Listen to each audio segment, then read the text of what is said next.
Good morning. Welcome to the Women in Leadership, Body, Mind, Soul, and Business podcast. I'm Charlie. And I'm Heather. Together, we are working to connect women in leadership and business, building relationships, empowering each other, improving the health and wellness of our communities, body, mind, and soul, sharing the heart and soul of who we are and what we do. Today's guest is owner of Inner Spark. She is an integrative and nature-based healing expert and a holistic life, wellness, and spirituality coach who loves supporting others in living a life of greater wholeness, ease, simplicity, magic, clarity, health, and joy, all in alignment with nature's wisdom. Please welcome Devon to the table. Devon, we're so blessed to have you today. Thank you so much. It's really awesome to be here with you. So this is your first time as a guest on our podcast. So let's take a few minutes. Let our listeners know a little bit about who you are and what you do and why, what is Inner Spark and why is that your passion project? Such a multi-part question. Wowzers. It is. Okay. So for starters, I would say Inner Spark is way more than my passion project. It's my life. It's my full-time living, breathing entity. I always say it's not really a business. It's this separate entity that just kind of expresses itself through me. Yeah. So I have a very eclectic background. So without like listing all of the things, I would say in a nutshell, I bring a truly holistic approach, like mind, body, emotional, spiritual, mental, all really founded in earth and nature wisdom. Mm-hmm. So helping us all to get back to what's natural and away from what is normal, through aligning with nature and nature's rhythms.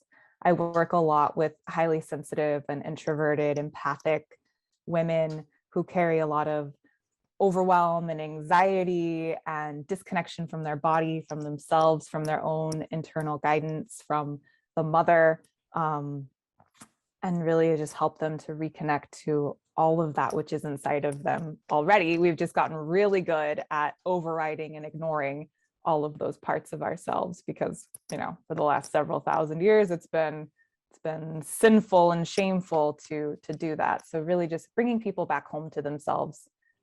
Yeah. So beautiful. And I love that you specifically talked about working with the introverted, the shy, because I think that we're hiding in there, right? When we're really introverted because we're overwhelmed by everyone else's emotions and a lot of times the trauma that we've experienced has led us to position ourselves very carefully into the world. And so we're not really showing up as ourselves. We're showing up in this just kind of making sure everybody else is okay space. And I love that you're using nature. I fell absolutely in love with your projects and what you do. So thank you. Thank you for doing what you're doing. This is so fantastic. Such a beautiful Thank you gift. so much. Thank you. Yeah, and your reflection is spot on. We get very good at hiding.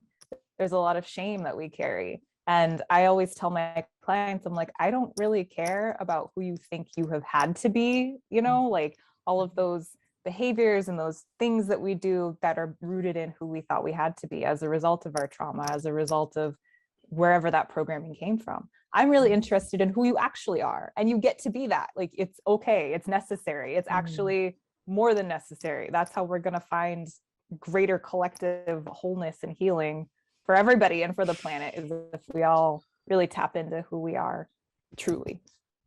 It's more than necessary. Where are the tissues? It's over here. I got it. Thank you. They always have tissues handy because we never know what's actually going to come up in these natural conversations. And I think it's really today we're talking about the shame that we carry as women. And I think that is so important for us to talk about because society expects us to be all these things, pretty and perfect and, feminine and all that. But you know what? In reality, Seen and not heard. And for like a long time, our voices were not valid. yeah, yep. And, women are taking over the world.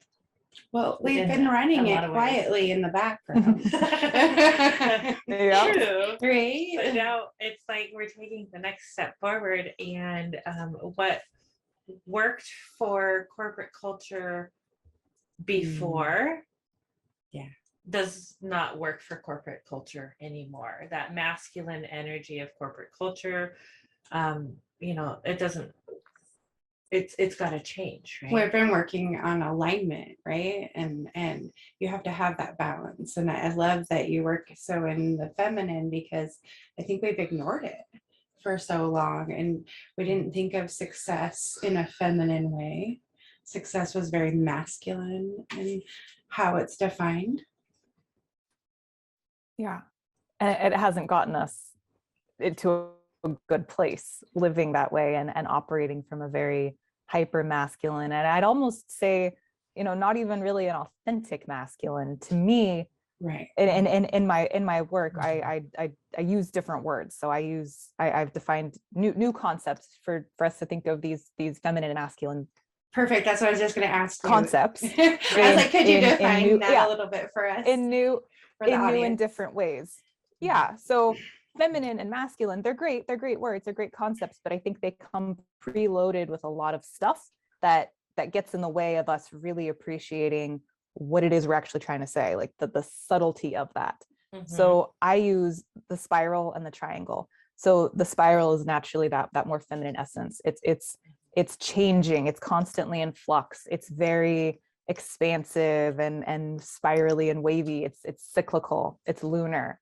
The triangle is holding space. It's like firm, solid, fixed, solar, predictable, holding that firm, sacred space for the spiral to come in and do its spirally thing, right? Mm-hmm.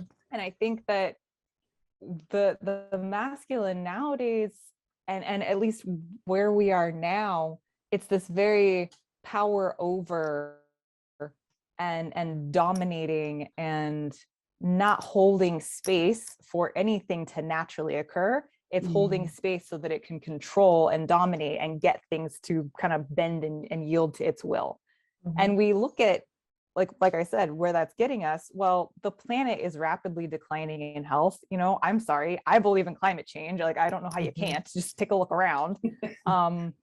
The pollution, all of these things that we're experiencing. So that's like on a planetary level. And then look at the humans. Like, we are experiencing so much more physical and emotional and mental and spiritual illness than ever. Like even our grandparents, our great grandparents didn't have some of the diseases that we have today. So it's like that way of operating doesn't work. It is stifling, it creates stagnation. It is a perfect breeding ground for disease, not for wholeness and not for any type of joy and vitality, which is our natural way of being. Joy and vitality. I saw a video. It was like, if you're not having that yes response to something, then don't do it. Like, you want to have more of that joy and vitality in your life. So if you're not just like yes to experiences, then maybe when you talk about having different ones. Right. Yeah. And that does not include doing the dishes, you guys. Just to make that clear. Sometimes we have to push through and get stuff done, but for the most I'm gonna part, crank up the music, and I'm Absolutely. gonna maybe have a drink or something special, right? Like, reward myself for getting these mundane tasks done. Yeah, absolutely. So, Devon, you have a Inner Spark membership through your business, through your website. Can you tell us a little bit about that? Sure. So the Inner Spark membership, it's a monthly membership with a lovely community of fellow highly sensitive, introverted women who are really dedicated to knowing themselves and to coming home to themselves and to living a life that's like I said, more in alignment with what's natural and not what's normal. So every month we work on a specific practice that's aligned with the seasons. So I have a robust, wonderful toolkit of resources, and every month we go into one of them. And, you know, for example, we can work on like shadow work is one of the practices we do. You can and should be doing that like at all times. It's a fabulous way to get to know yourself and to overcome things and to heal. And, you know, it's phenomenal. And you can do it anytime. But we worked on that in the late autumn time because on my wheel of the year, which is divided into 8 archetypes, the 8 faces of the mother. That's the time of the death doula, this late autumn portal around what also we would call Samhain or Halloween. And so that's like the perfect, wonderful time to do that. So they're all aligned with what's most fruitful at that time to be working with. February, we are working with different energy healing techniques. Last month, we worked on the art of rest and rejuvenation and different ways of getting into that. And I know that aligns with what you're talking about this week with Nidra. So Yes, that was yes, beautiful. And so I want to talk to you a little bit about Nidra and your take on that. But before you do that, you talk about shadow work, and a lot of people don't understand what that is or why you should really work within your shadow work. Yeah. Okay. So we're talking today about, like you said, the shame that we carry as women. I call it feminine shame. I have tons of resources and writings and things about it on my website that you can get into. And that's so near and dear to my heart. So we are all, regardless of anatomy or gender identification, holding some level of feminine shame, of shame around these spiral energies, like I called them. So that's an example of a shadow that we're all carrying. How does that show up? Well, it shows up in not allowing yourself to rest. It shows up in not wanting to be seen. It shows up as stifling your emotions because we've been taught that we need to be put together and on and even all the time, and we're not allowed to fluctuate.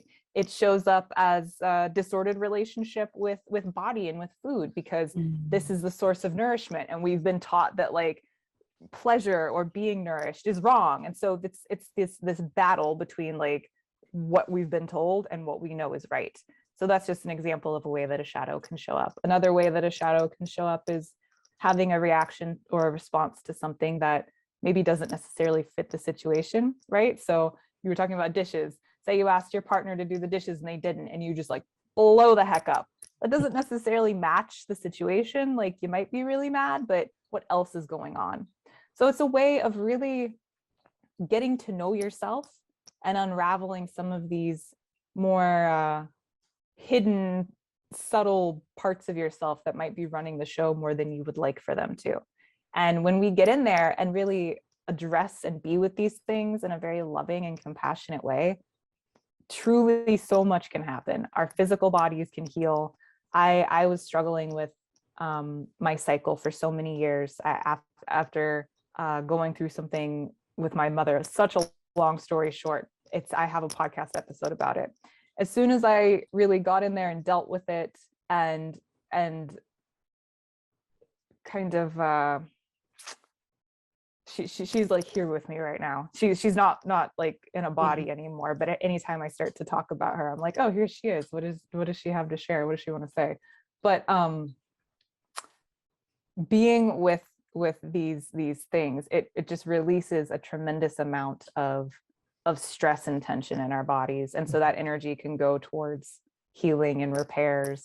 It can go towards me being a clearer, more stable human so that I am not lashing out or having these responses to things that don't match the situation.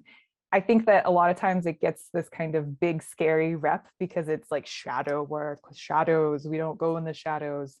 And I would argue, just something to chew on, that's a very toxic masculine patriarchal construct also, right? Anything that's dark and shadowy is more feminine in nature. It's more lunar.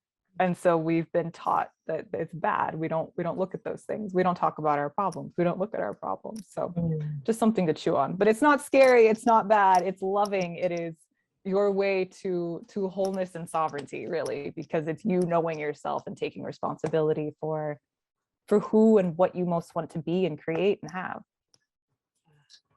That That's was a beautiful. very beautiful way to put that in a way that is understanding and deeply felt. Um, yes, I shadow think I work. like I have worked with shadow work within touched myself. on the surface of shadow work by working on limiting beliefs, like not really knowing that I was working in shadow work when I started, but to just, working on the limiting beliefs that I had personally and working through those, like, Mhm. it's fabulous. Fabulous. So there's always more layers, right? Like we're never Right. done, and that's not something to be like discouraged about. I think a lot of people are like, oh, here's this thing again, I'm not done with it, and I'm like, good, that means you're still alive. Like, as long as we're alive and we're in this body, we're gonna keep learning things, we're gonna keep going through things, and it's wonderful. It's nothing bad or to be discouraged about. It's all part of the it journey. is all part of the Mhm. journey.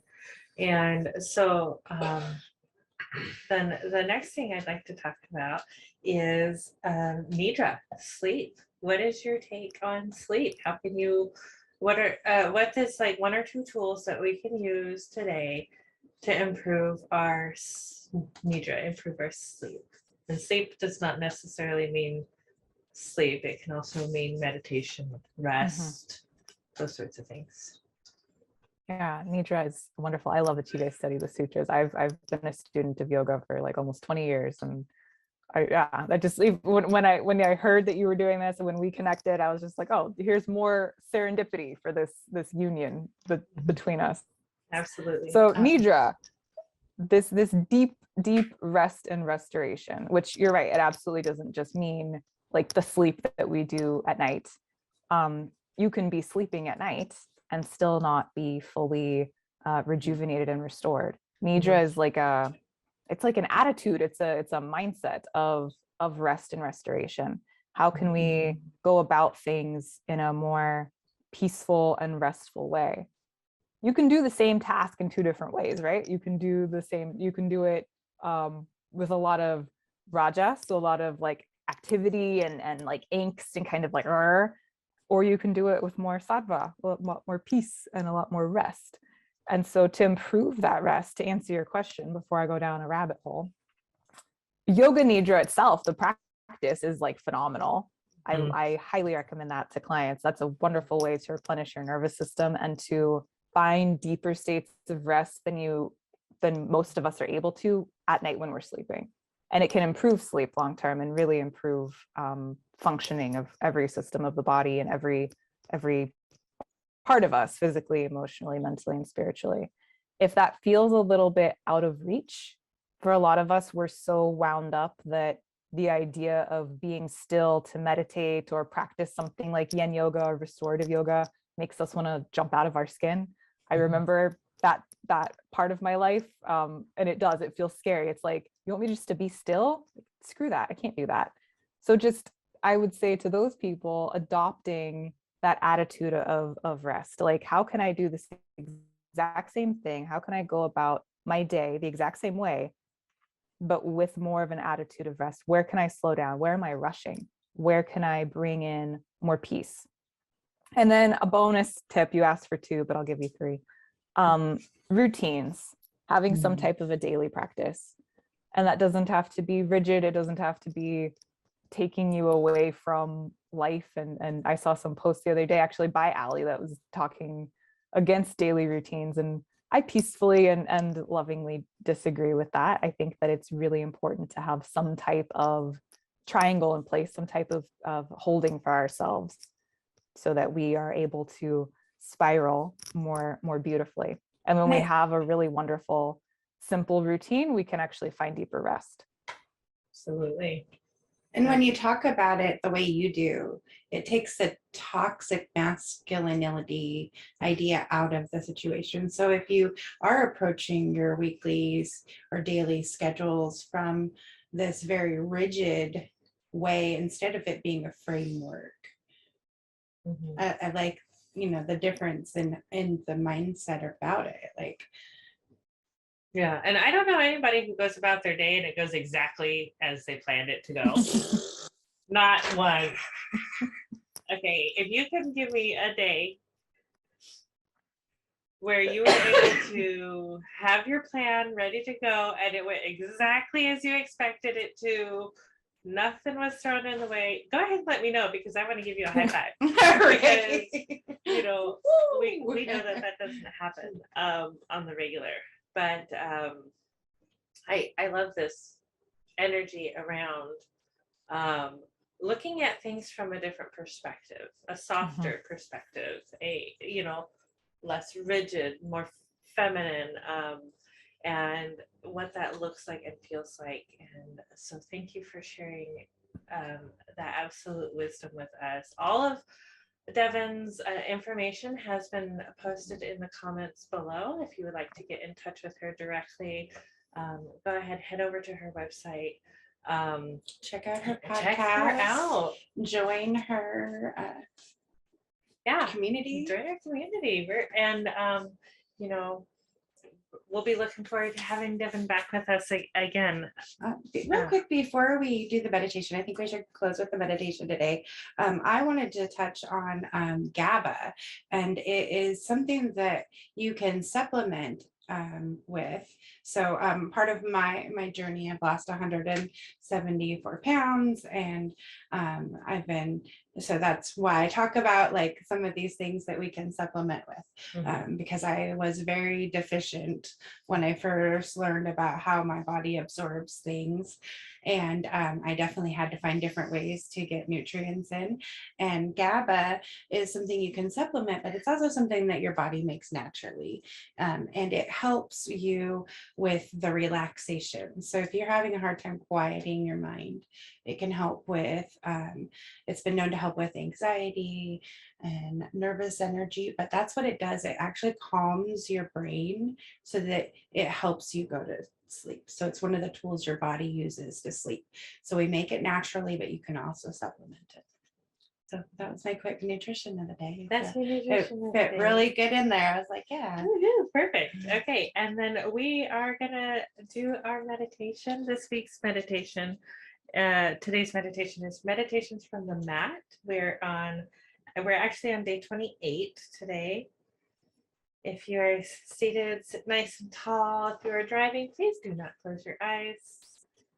Safety first. Big deep breath in through the nose and out through the mouth. I know we say it every time, but we have had the feedback that people do need to be reminded, don't close your eyes while you're driving. You get so into the listening with us. Deep breath. Exhale slow. Nothing left. Isn't it something? Nothing left. Pearl Jam. In Hindu thought, there were 4 stages in the human journey. The first stage is the desire for pleasure. The second is the desire for success. The third is the desire for community. And the fourth is the desire for liberation.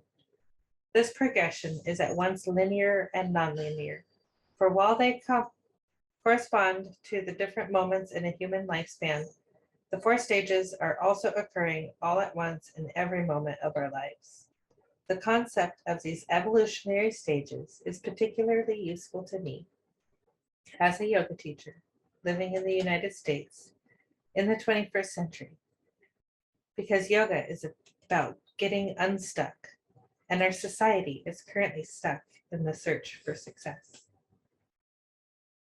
Many students come to yoga having moved through the desire for success and having discovered a yearning for something larger, a spiritual connection, a sense of community. Others arrive at my studio still immersed in their quest for success, only to find that yoga connects them to these deeper spiritual longings. To move forward then into the next stage of the human journey, we must break with the past. This is not a small thing. Our need to succeed is tied into the expectations of our families, gender, class, society, the whole enchilada. Under normal circumstances, letting go of our own self-image as an achiever, as a winner in the game of life, is a difficult transition. It is nothing less than the death of oneself and the birth of another. For many Americans, stuck as we are in our cult of youthful ambition, this break feels akin to an act of treason. In our culture, the normal process of spiritual maturation recognized by the Hindus appears to be a denial of all that is sacred. Are we now to become New Age posers, masking our inability to fight the good fight with spiritual platitudes about taking care of ourselves? And if this change is necessary and even desirable, how are we to reconcile our new priorities with all those years sacrificed on the altar of success? My studio is one of the many stages on which this dilemma is playing itself out in this country, and I am but one of many witnesses to the drama. We all get stuck somewhere along the path. The good news is that eventually we find that we have no choice but to let go and move on. We may temporize, rationalize, attempt to compromise. We may denounce the system. We may even grieve. But finally, we do begin to grow again. When my older sister died, I fought against the loss for years. Even as I mourned her death, I railed against the injustice of it. She was too young, too bright, too full of promise and possibility to die. At long last, I came to the breakthrough point, the surrender. I realized that her life and my fury were truly over. She was gone, and if I really loved her, I owed it to her to ensure that her passing would bear fruitful spiritual fruit in my life. For that to happen, I would have to let go. The relief was profound. There was nothing left to do.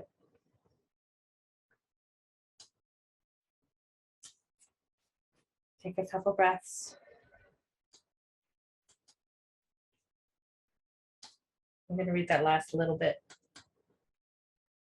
again. For that to happen, I would have to let go. The relief was profound. There was nothing left to do.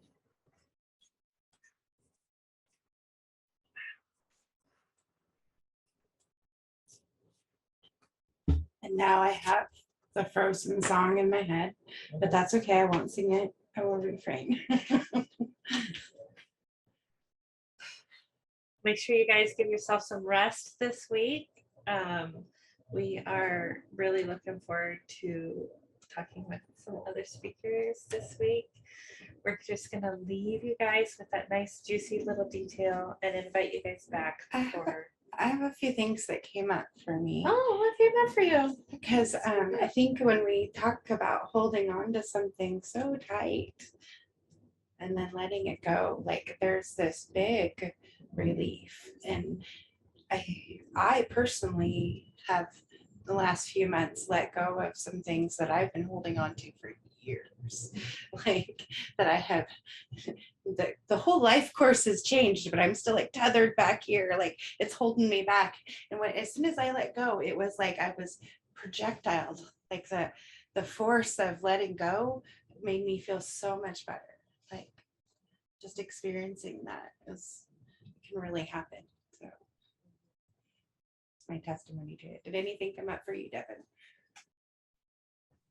That was really beautiful, your reflection and the passage. And I was just kind of smirking at one point because it felt so aligned with what we were talking about earlier, with the letting go of who you have thought you had to be in favor of who you actually are, and how that can feel really scary and almost impossible and like an act of treason, as it said. But it's the only way to full liberation and wholeness. Yes, absolutely. I'm so glad you got to experience that alignment on our show, because that's one of those things that just happens, and it's part of how we know that we're right where we're supposed to be doing the thing we're supposed to be doing. Absolutely. It's truly serendipity and magical, and we love it. Thank you so much, Devon, for being here with us today and sharing who you are with us. Thank you for having me. Thank you, Devon, and thank you, listeners. We love you and we support you. If you have any questions or comments or need some resources, please reach out. We are happy to track down some resources for you if you need them. And if you want to work with some shadow work and you want to get into more of what Devon's talking about, go ahead and get in contact with her, and let us know how that goes. So thank you, Women in Leadership, for hanging out with us today at the table and growing our table with Devon today. And we look forward to you continuing to join us here at the table. Namaste.